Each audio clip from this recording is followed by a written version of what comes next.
Hey internet. Alrighty. So we are on the last leg of the trip. Um I left Fairbanks this morning, got on the road at about 11 or 11:30 or so. It's 1:30 now. I am headed down to Anchorage, should get there sometime this evening. And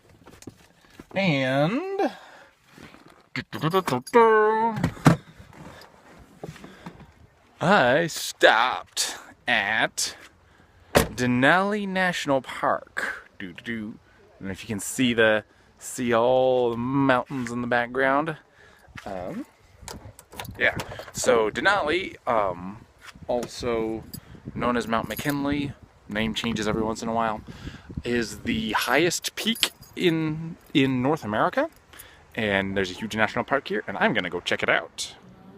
Alrighty, so this here is a topographic map of Denali National Park. Up there is the compass rose saying that north is that way. And we are over here, just getting our bearings. I'm in the visitor center, which is right here.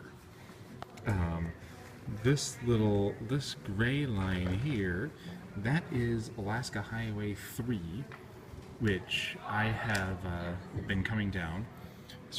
I started in Fairbanks, and I've been coming down this way, and it continues going on this way down to Anchorage. And then this red line here, that's the road into Denali National Park. Now, private cars can only go as far as here, Savage, and then private cars are restricted, and then there are buses that go farther in. The ranger I was talking to said that to get to there, Toklat, takes about 6 hours from the visitor center, round trip. I don't have time for that today, so I'm probably just going to go as far as Savage. And so that's the mountain range itself, and that, I don't know if you can make it up in the video, that is Denali right there. Denali is the Athabascan word meaning the Great One. The second highest peak in the range is the Athabascans called that the Great One's wife. And then there are plenty of glaciers coming down the sides of the mountains as well. So we are gonna go in there and check it out.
Alright, so leaving the visitor center, they had a children's orchestra playing and basically fundraising for a school of theirs in Fairbanks, which is cool.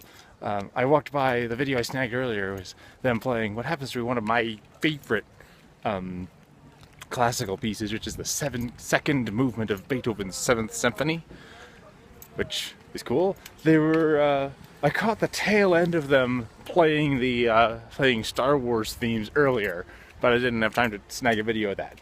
But anyway, I just got admission to the park. I'm gonna drive, those 15 miles or so up the park road, and $10 for park admission for a week. It's not too shabby. That's like the best national park admission I've ever seen. Anyway, so today is kind of cloudy, so I don't know if I'll actually be able to see Denali itself from the road, but I should be able to see lots of other stuff. Yeah, so the mountain range of Denali, they're so tall that they catch clouds all the time.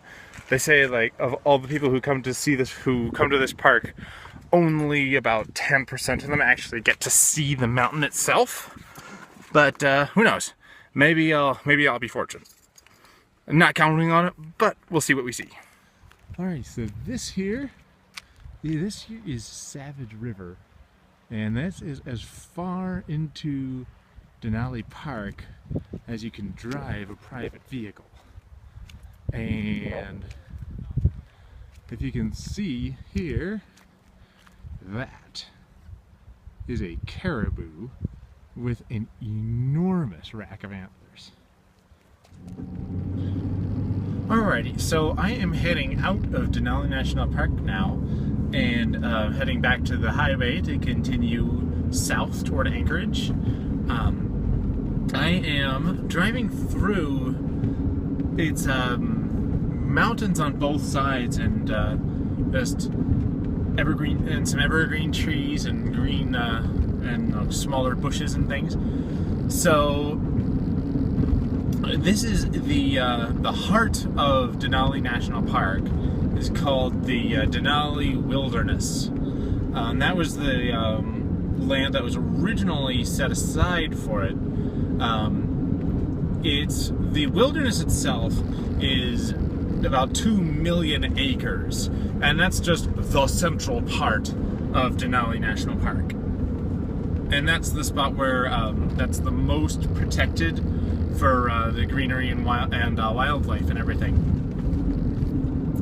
And interestingly, I was reading in the visitor center that the Denali National Park originally was advocated for and kind of founded by a man named Charles Sheldon, who may be related to the Sheldon who made that epic road trip from Fairbanks to Valdez.